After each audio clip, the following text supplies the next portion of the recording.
धर्मेंद्र साहब जिंदा है। जी हाँ, आपने सही सुना।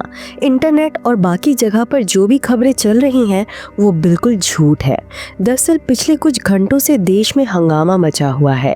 हमारे प्रिय धर्मपाजी यानी धर्मेंद्र जी की तबीयत और उनकी मौत तक की झूठी खबरें तेजी से फैल गईं। ये कोई पहली बार नहीं है। इस बात से कई लोग अनजान हैं कि धर्मेंद्र जी को डॉक्टर की सलाह पर हर महीने रूटीन चेकअप के लिए अस्पताल जाना होता है।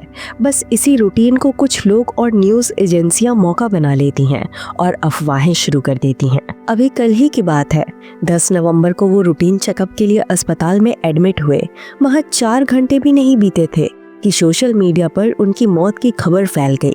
हैरानी की बात तो ये रही कि हिंदुस्तान टाइम्स से लेकर टाइम्स ऑफ इंडिया जैसे देश के बड़े बड़े न्यूज़ पोर्टल्स ने भी बिना पुष्टि किए जल्दबाजी में उन्हें मरा हुआ घोषित कर दिया। 11 नवंबर की सुबह तक ये अफवाह पूरी तरह फैल चुकी थी। लेकिन हम आपको बता दें कि हिंदी रेडियो ने इस बात की पक्की जांच की है। धर्मेंद्र साहब एकदम ठीक और तंदुरुस्त हैं और जल्द ही अस्पताल से डिस्चार्ज हो जाएंगे। इस पूरी झूठी खबर का खंडन खुद उनके परिवार ने किया। उनकी बेटी ईशा देओल उनसे मिलकर आई और उन्होंने साफ किया कि पापा एकदम ठीक है। बेटे सनी देओल ने भी कल रात से लगातार लोगों से कहा कि ऐसी झूठी और मनगढ़ंत अफवाहों पर ध्यान मत दीजिए। अब सबसे बड़ा सवाल ये है कि इतनी जिम्मेदार न्यूज़ एजेंसियां ऐसी गलती क्यों करती हैं? कारण सीधा है, उन्हें बाजार में सबसे पहले ब्रेकिंग न्यूज़ देनी होती है। इसी होड़ में वो बिना ठीक से जांच पड़ताल किए सोशल मीडिया पर चल रही बातों को ही खबर बना देते हैं। जब असली और सही खबर सामने आई तो इन सभी बड़ी एजेंसियों को अपनी गलती का एहसास हुआ। उन्होंने अपनी जिम्मेदारी समझते हुए तुरंत ही अपनी रिपोर्ट्स को सुधारा और सही जानकारी दी। देखिए, धर्मपाजी की जिंदगी हमेशा से ही ऐसे उतार चढ़ाव से भरी और खुली किताब जैसी रही है। उनकी अफवाह तो हर कोई फैलाता है, लेकिन उनके संघर्ष की शुरुआत का एक ऐसा किस्सा है जो शायद बहुत कम लोग जानते हैं।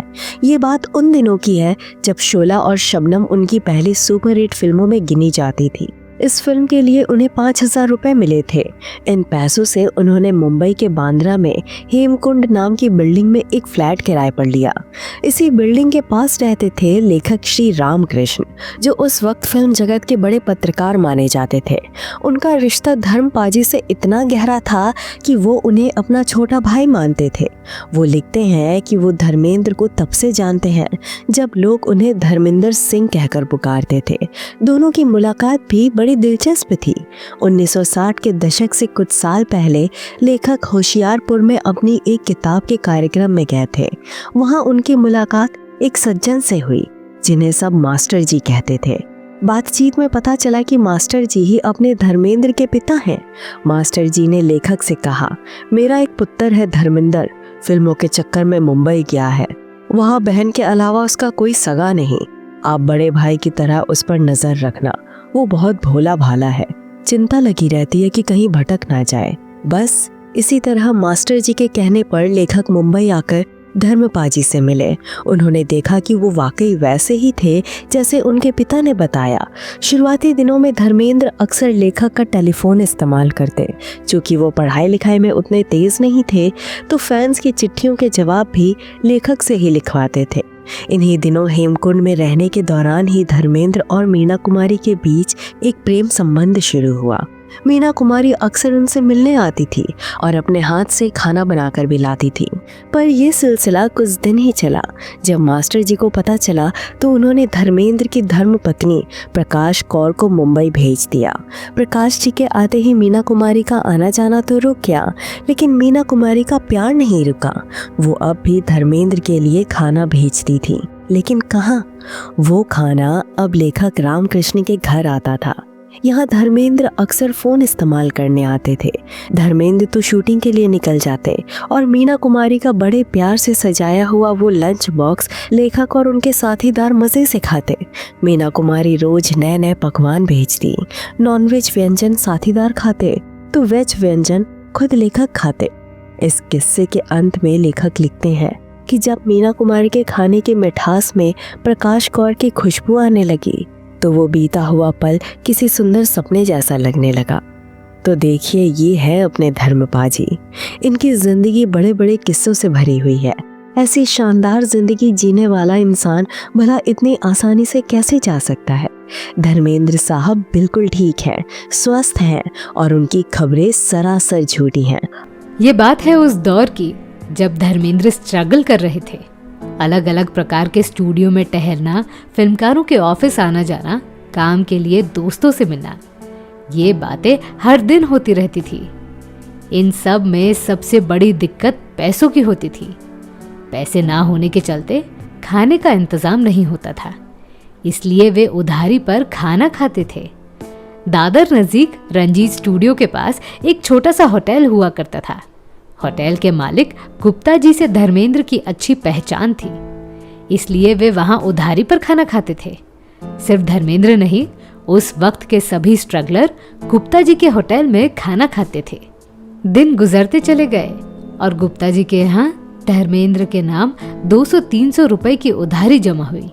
कुछ समय बाद धर्मेंद्र का नाम छाने लगा और देखते ही देखते वे सुपरस्टार बन गए। इस बीच वे गुप्ता जी के रुपए देना भूल गए, पर एक दिन उन्हें गुप्ता जी का होटल याद आया जहां वे उधारी पर खाना खाते थे। अफसोस की बात यह थी कि रंजीत स्टूडियो बंद हो चुका था। एक जमाने में कलाकारों से भरा हुआ इस स्टूडियो की हालत कमजोर हो चुकी थी, पर फिर भी धर्मेंद्र वहां गए और गुप्ता जी का होटल तलाशने लगे। सौभाग्य से उन्हें वो होटल मिल गया और उनकी मुलाकात गुप्ता जी से हुई। उन्हें वो दिन याद आए जब वे वहां बैठकर खाना खाते थे, वो भी उधारी पर। तुरंत ही उन्होंने वो पैसे देने की कोशिश की, पर गुप्ता जी उन्हें डांटने लगे। अपनी आवाज बढ़ाकर गुप्ता जी ने कहा, तू इतना बड़ा स्टार हो गया है और इतने सारे पैसे आए तेरे पास, चुपचाप यहाँ बैठकर खाना खा।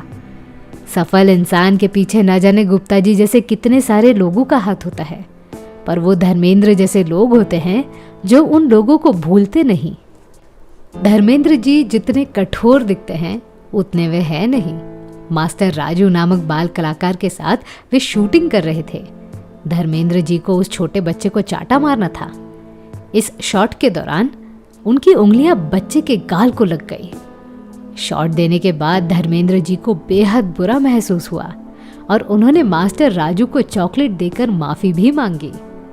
आज के वक्त भी धर्मेंद्र जी फिल्मों में सक्रिय हैं। जब वे अपनी फिल्म यमला पगला दीवाना बना रहे थे, तब उन्हें पता चला कि उन्होंने जो टाइटल सोचा है उसका पहले ही रजिस्ट्रेशन हो चुका था। बाद में उन्हें पता चला कि प्रसिद्ध अभिनेता और मराठी फिल्म जगत के बड़े स्टार सचिन के नाम पर यमला पगला दीवाना ये टाइटल रजिस्टर्ड है। उन्होंने सचिन जी को कॉल लगाया और कहा कि वे यमला पगला दीवाना नामक फिल्म बना रहे हैं। सचिन जी ने उनसे कहा, पाजी, आपका कॉल आने तक ये टाइटल मेरे ही नाम रजिस्टर्ड था, अब ये आपका ही है। धर्मेंद्र साहब ने अपने सह कलाकारों के साथ इतनी खूबसूरत बॉन्डिंग बना के रखी है, इसके नतीजों से नफरत करने वाला एक भी इंसान नहीं मिलेगा।